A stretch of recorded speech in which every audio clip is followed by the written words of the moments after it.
Heavy traffic gives you the ability to charge more for banner ads. Well, today we'll talk about 4 tips to boost your website traffic.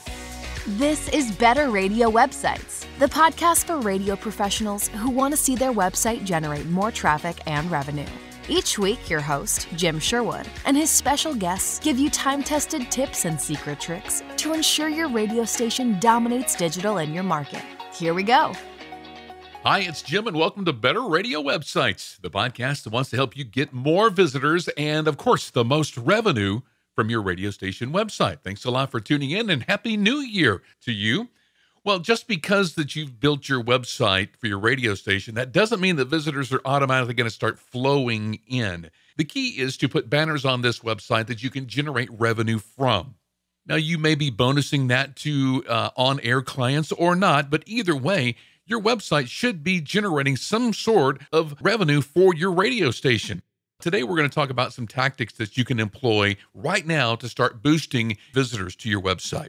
Now, these are not tips that you can do just once or twice and expect to gain all this traffic in these huge numbers. These are actually tips that you need to have become a part of your daily routine.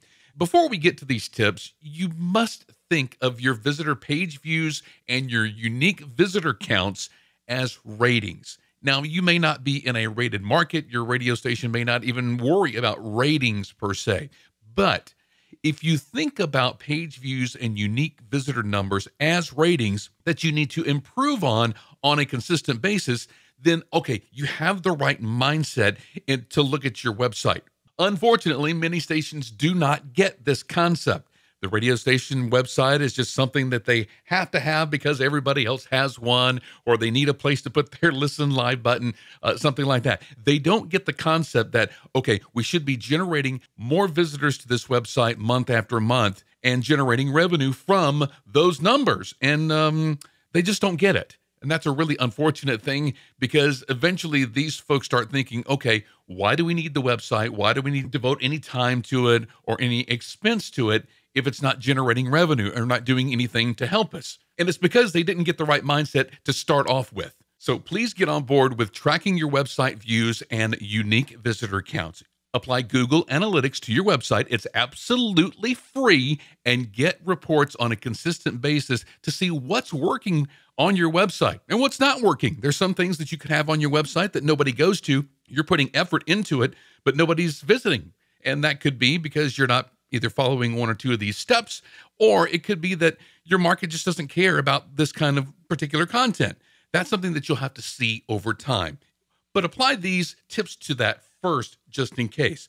Here are 4 tips to boost your website traffic. Number 1 is produce fresh content.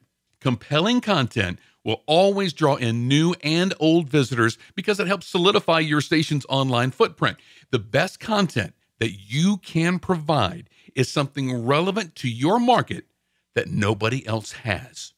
There's something out there that checks this box. The best content you can provide is something that nobody else has. Now, if your radio station website just exists to import news that visitors could find anywhere else that they just do a search for, then that might work for a short period of time, but having a website just for that is not going to sustain enough traffic for you to build revenue from. If they can find that content anywhere else, then they probably will or already have by the time they've gotten to your website. And I know what you're thinking. Hey, we're a small radio station. The small amount of staff that I do have, they're not writers.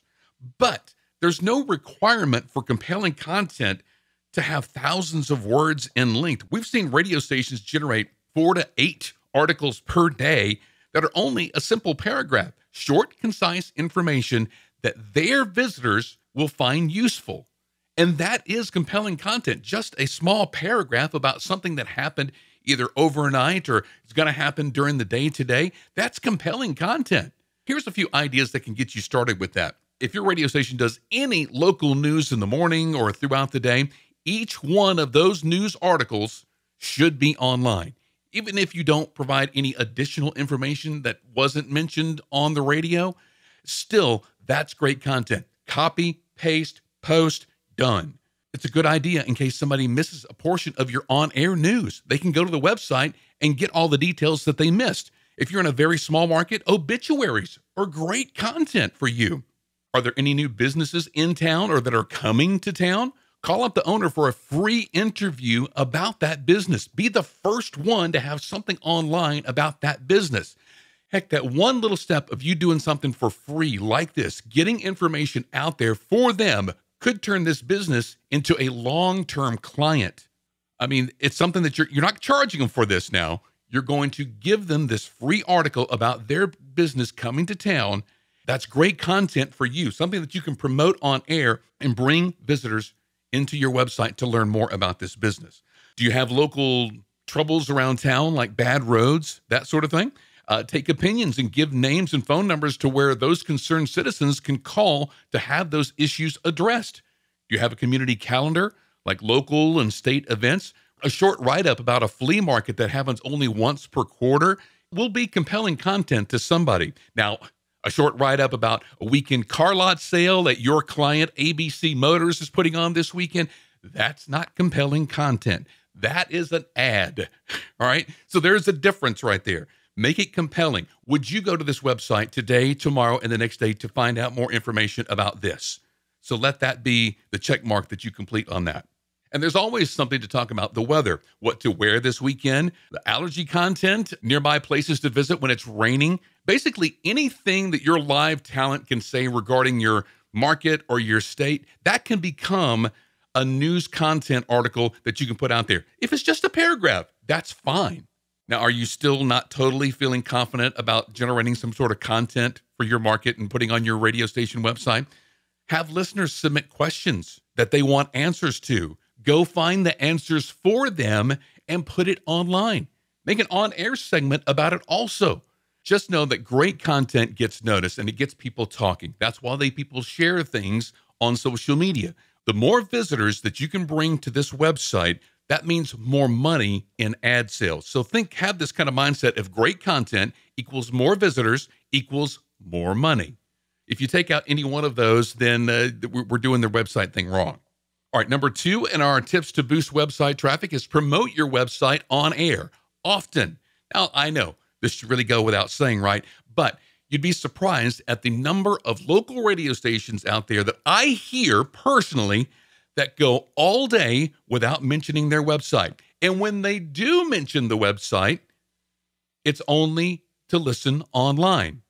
Everybody knows that if you stream your radio station online, that there's going to be a link to it on your website. So why else should I, as a listener, go there? Give me a specific reason to visit, not generalities like more online at WXYZ.com. How about something like listen for a chance to win at 10 a.m. this morning? Get a clue on a better chance of winning at WXYZ.com. That's a specific reason for me to go to that website right now because I want to win the contest at 10 a.m. And you're going to give me a better chance at winning. All right, so that's a specific reason to go to the website. Now, I mentioned that if you do local news, be sure that all of those stories are online as well. Well, you can also post a story online first and then tease or promote it on air. Something like, you never guess what the mayor did this weekend. We'll tell you coming up at 10 a.m., but the details are online right now at WXYZ.com. All right, even though the mayor attended a ribbon cutting session this weekend, a tease like that, it's going to get a lot of people to your radio station website and increase those page views because those page views are what you're going to turn around and use to sell more banner ads later on. That's going to make you money. Teasing on-air stories on air is particularly great if any of your personalities have blogs. Would you believe that we've seen some personality blogs experience more traffic than the station homepage? I've seen it myself. It's the case where the personality has perfectly engaging content on their page and referred to it often during their show. Now, how would their on-air blog page get more visitors than the homepage? Well, obviously, their listeners have bookmarked that personality's page. They don't want to go to the home page and then click on their page anymore. They want to go specifically to it. That's how we've seen personality pages get more views and more unique visitors than the actual home page of the website. And it's very, very cool to see. All right, number 3 in our tips to boost your website traffic is optimize your site and post to be SEO friendly. Now, we've all heard the term SEO, search engine optimization, but not every website capitalizes on it. You want to incorporate basic SEO elements like commonly searched keywords that tie into your community. That will help Google rank your site a lot better and help more of your audience find you. Just ensuring that all of your images are tagged and keyworded with what's in the image will actually help you. You also want to make sure that your content is compelling and it's clearly written with titles that include keywords that are used often in the article. Let's take an article, for example, about a local high school football team winning the state championship. All right, first, the title must contain the name of the high school. This is obvious, right? But some folks don't do this. They'll just say, Wildcats win state championship, and that be it. But let's do the entire high school name, football, and championship. We're going to include all of those in the title of the article. It starts right there. Now, let's say that your article was Wildcats win championship, and in the article, all it mentions was the score. That's it. Nothing else. Well, Google will see this content as not compelling. You didn't give me any reason to stay. They have algorithms that look at all of this kinds of thing. So what we'll do is in the title, we'll mention the name of the high school, we'll mention football, and we'll mention championship. In the news article, we'll go into just a little bit more deeper information, something that's compelling to read, not only for the listener, but for Google. That will help more listeners find you in their Google search. All right. So if somebody does a search for the score, your article will not be found if you just put the score in there. Sorry, it won't. Instead, let's go into more detail. We'll give the final score, but we'll also maybe give the location of the game. If you have some highlights from the game, use the high school name as often as possible, but you want to be sure not to try to fool Google into packing keywords into things. If you pack keywords and locations in a nonsensical manner, well, Google will pick up on that, and they will look at this article as one where you're trying to stuff in keywords, and if it doesn't make any sense, they will actually demote that post even more so less people will see it.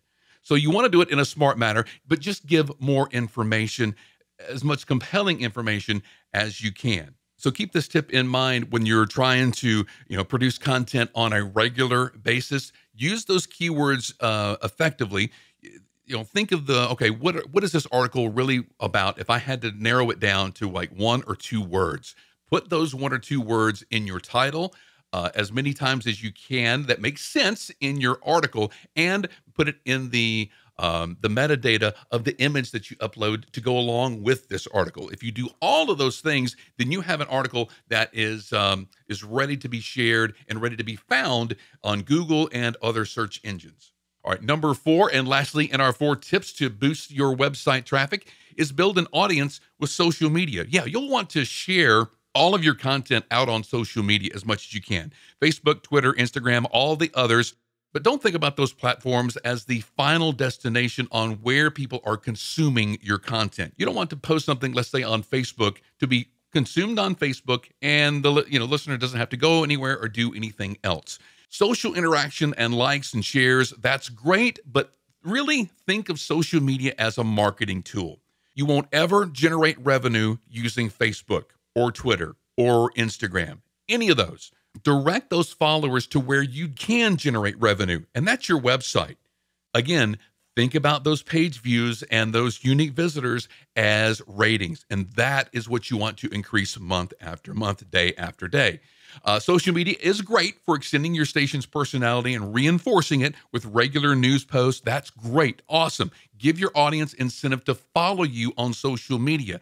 And so if the only thing that you did was share out news posts, that's probably not going to cut it unless your content is really compelling. But every so often, mix it up a little bit. Jump online and engage in conversations about certain articles. Announce contests and take polls on these social media platforms. Use live video to tease your online content. Just bring them back to the website as often as you can. Produce great content. Promote it often on air. Ensure your content is optimized for search engines so it can be found there as well, and then promote your website content on social, always directing followers back to where you can increase your numbers and ultimately your revenue. Ready to get started in building your website traffic? I hope these tips will help you in that effort. Of course, we're glad to offer more one-on-one advice as well. Just reach out to us at skyrocketradio.com. Have an awesome week online, making your radio station website better. We'll see you next time. Thanks for listening to Better Radio Websites. Inspired by today's episode? Be sure you are subscribed and share this episode with a friend. Visit skyrocketradio.com/podcasts for more episodes as well as show notes for this episode. Need help starting or making your station website better? Visit skyrocketradio.com.